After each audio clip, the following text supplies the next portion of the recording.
Hello children, good afternoon. As I told you earlier regarding the syllabus of class 9, you are learning 4 different subjects: history, geography, democratic politics and economics. You have 4 different subjects because when you do your, even when you go to 12th, you have these as separate subjects. When you do your graduation, they are all different subjects which you specialize. So, we have finished one lesson of geography, that is India, size and location. Today we will move on to history, the first chapter being revolution. You are not new to the word revolution. You have learnt in science and in social science, that is in geography, revolution and rotation.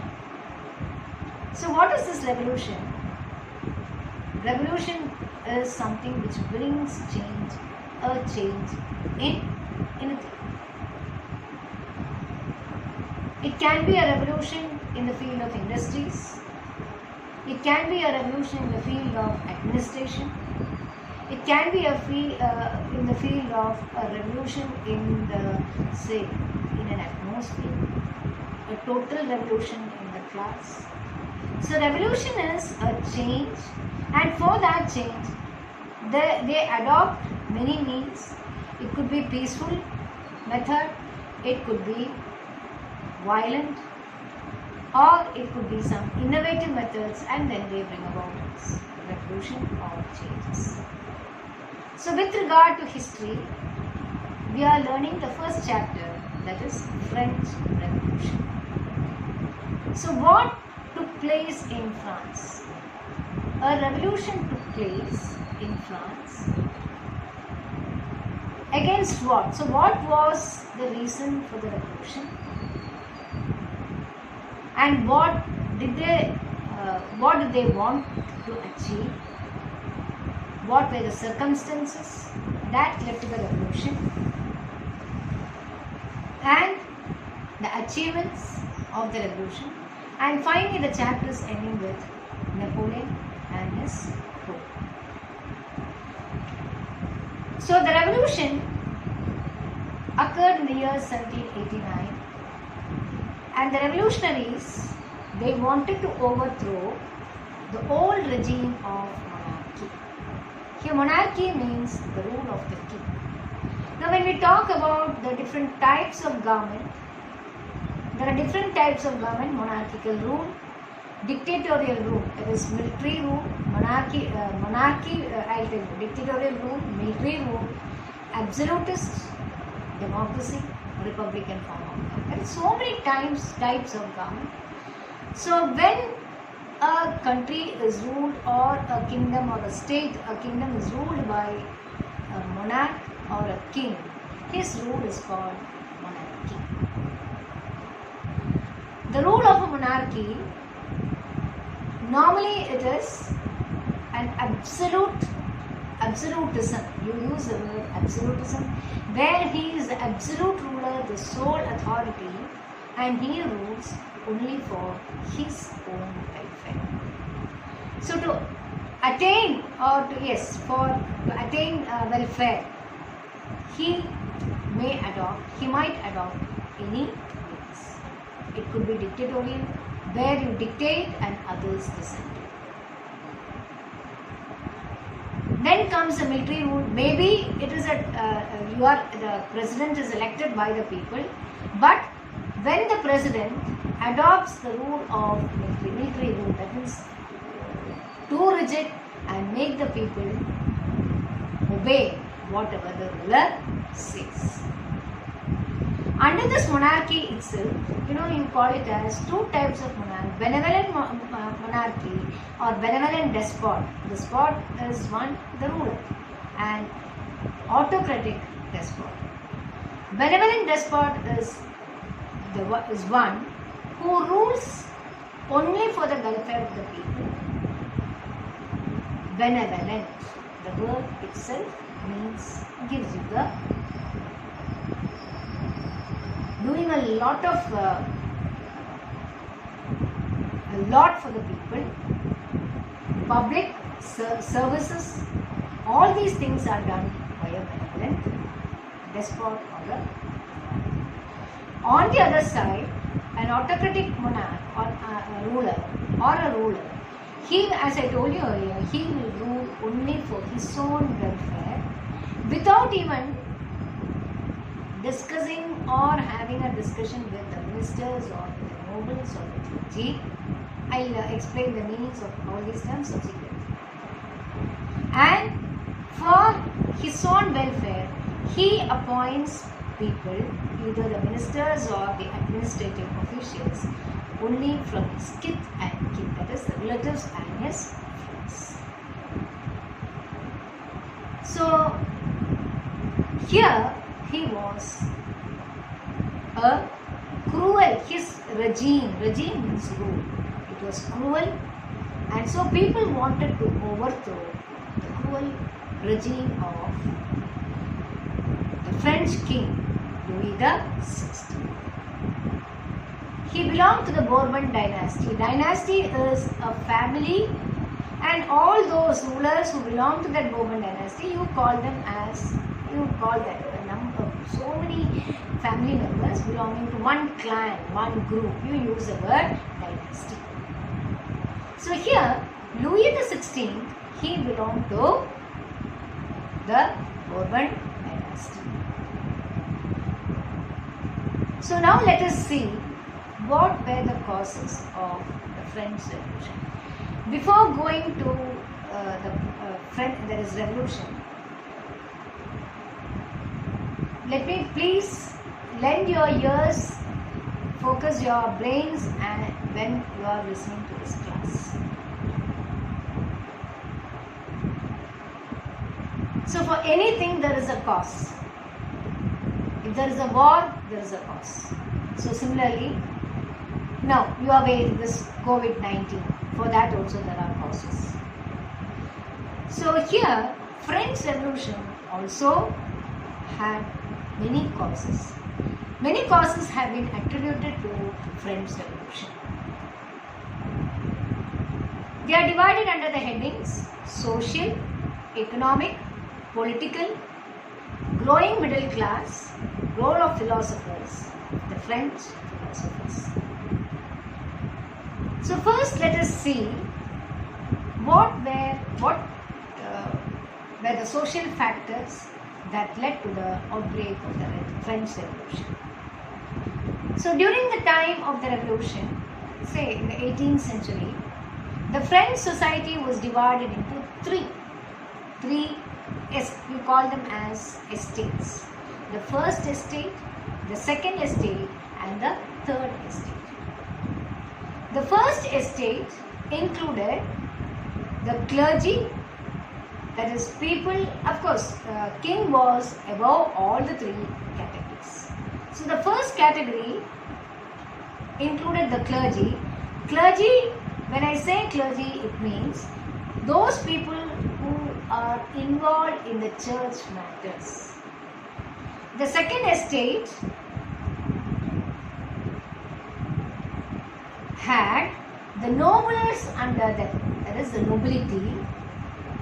The nobles are, you use the word nobility, these people, they held a high rank in the state administration. Just like you have high officials in the state administration, these nobles, they held high ranks in the state administration. Then came the third category.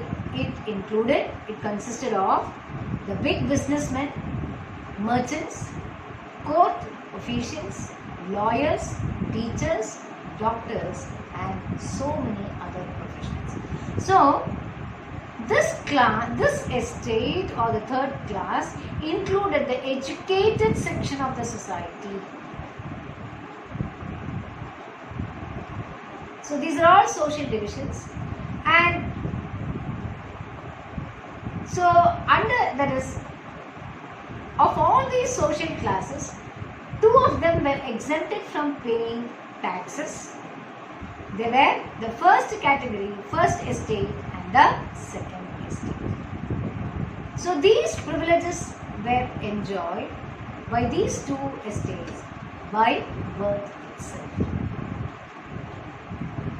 So it was only the third estate that paid taxes to the state, and those two types of taxes they had to pay were one called the taille and two called titte.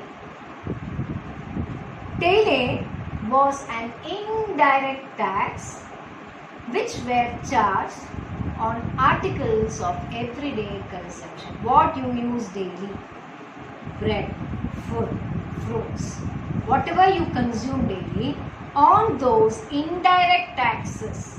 It was not direct, it was indirect taxes, and such taxes were called titte. Then comes titte, an indirect, titte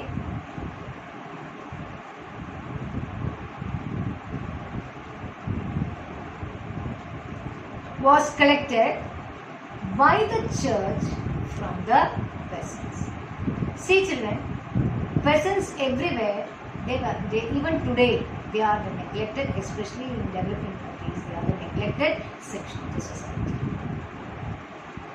Why the peasants pay, the clergy and the nobles pay 20% of the tax, only 20%, but they possessed or they owned 60% of the land. So titte was collected from the church, by the church, from the peasants who never owned.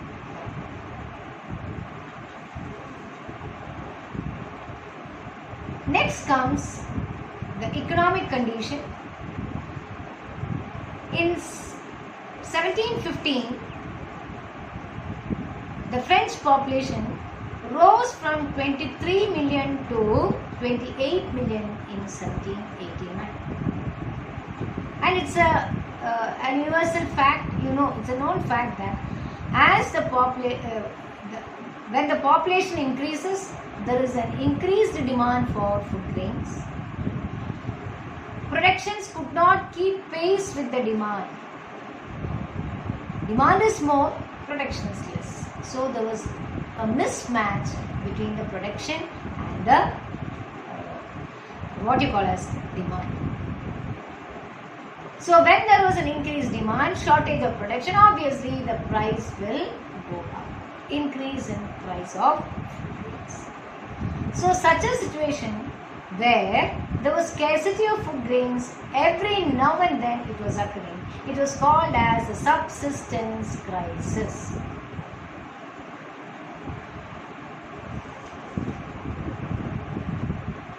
Then comes the next political cause.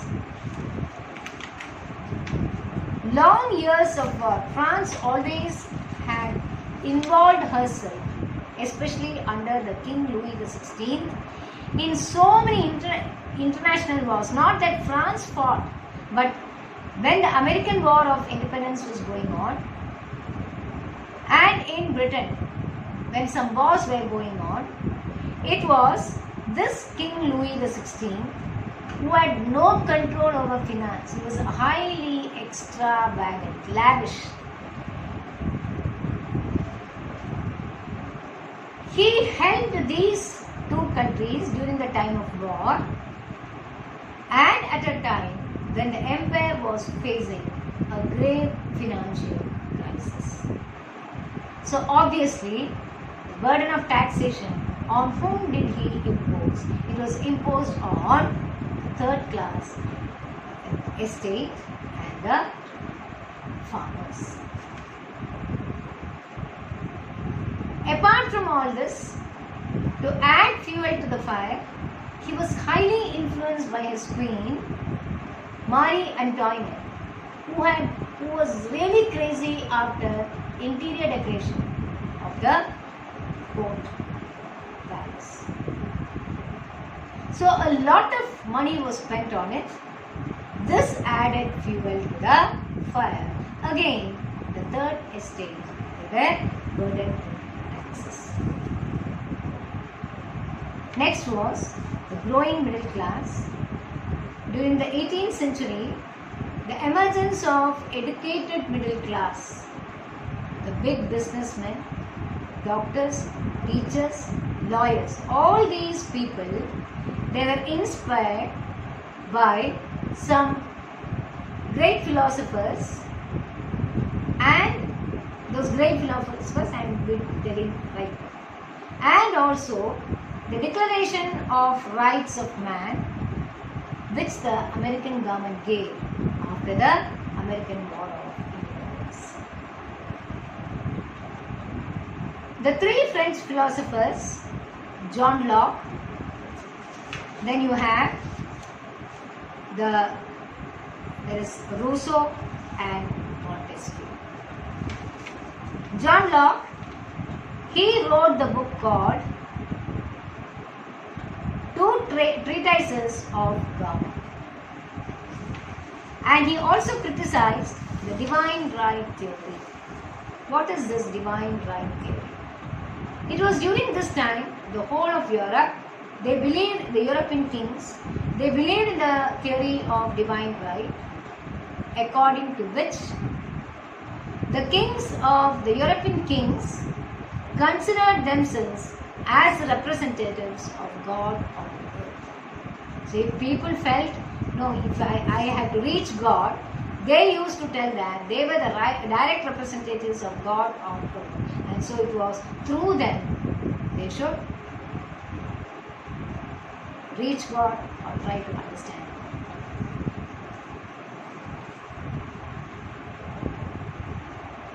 Montesquieu and Rousseau wrote the book Social Contract, in which he emphasizes on the division of power between the three organs of the government, the legislature, executive and judiciary. I'm really sorry.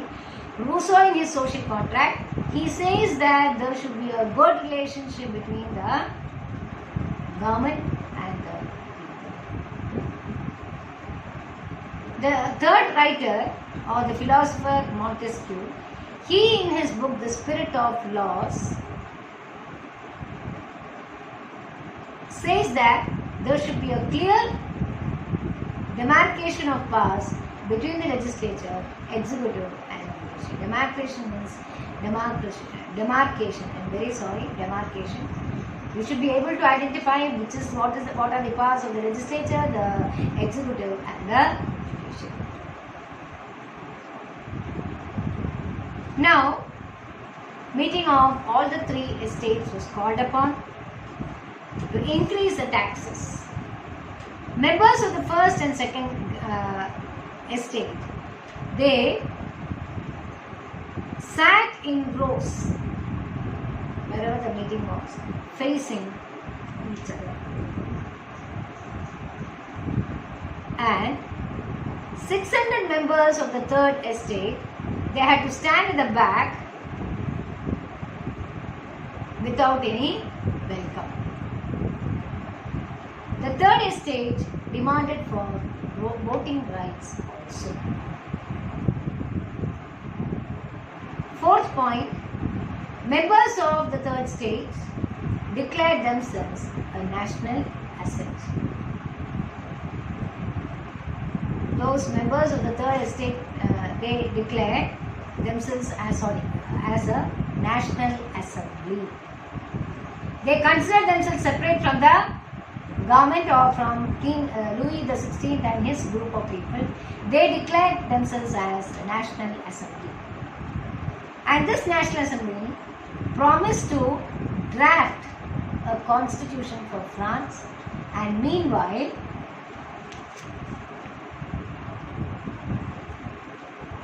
what happened was rest of the France started facing trouble because already the rule of the king was going beyond control.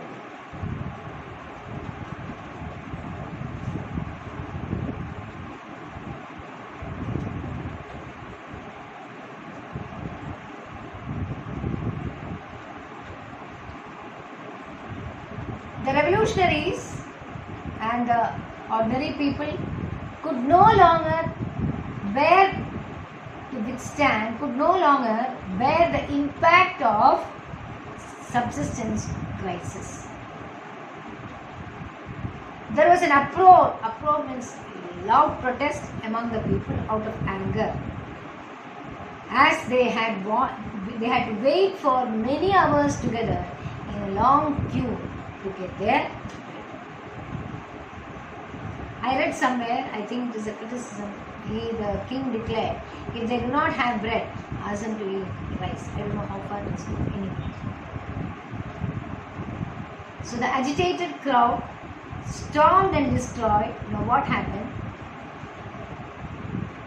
The whole crowd, the educated Indians, they got agitated and they stormed and destroyed the prison at Bastille, showing their protest against the King Louis XVI. They protested, they agitated, they got agitated, they were crowded, they were stranded and destroyed at the prison at Bastille.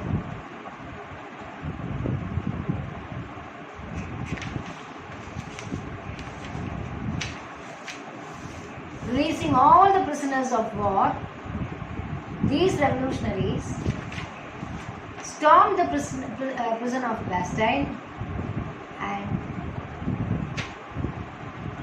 Louis XVI had no other option but to flee the forest along with his. I think today's class will be over.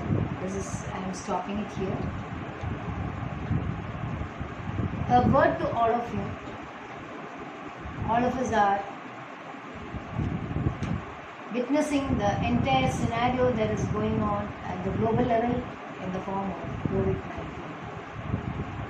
Children and dear parents,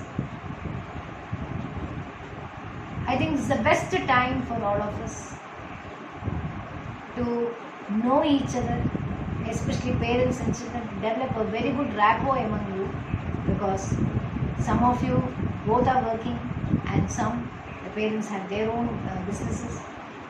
The net result is that many a times parents do not have time to spend with their children. So this is the apt time. COVID-19 has taught us many lessons, and one biggest lesson is to enjoy being with your family and not making this going out as the only entertainment. You obsessed with going out. We can enjoy that joy is much more than what words can say. Being with your parents, being with your loved ones. Take the traditional games, carom, ludo, all these things. Sit and play together, dine together, laugh, talk, develop that love among you. Sometimes you might not have had time even to express love to your children or your children to parents. Now that you cannot go out, please make use of this corona lockdown during as a result of corona, and be very happy. Build a very healthy mind. You can small yogic exercises like yoga, meditation. Sharpen your mind, open your mind, and accept. With a broad perspective, accept the good things that is prevalent and the wonderful traditional customs like social distancing, not shaking your hands, close your mouth with a towel when you cough or when you sneeze. All these should be a part of my teaching, because my duty is not over with just blabbering revolution, but make you or prepare you for a better world towards, that is to face the world, preparing you. That is also equally important as a part of my teaching. So thank you, children. Tomorrow we will see the second half of the lesson. And then that is tomorrow we don't have a class. Saturday, Sunday, Monday and Wednesday we should be able to finish the class. And one more thing, after I finish one in democratic politics and one in geography, 1 week fully I will be making you mark the question answers. It will be video recorded. Take your textbook or the downloaded textbooks. As you view the audio class, video class, have your books, mark the question answers. What you have to do, share that. So, thank you, children. Have a good day. Have a great day. Stay safe. Stay home. Stay safe. That should be the mantra. Yes.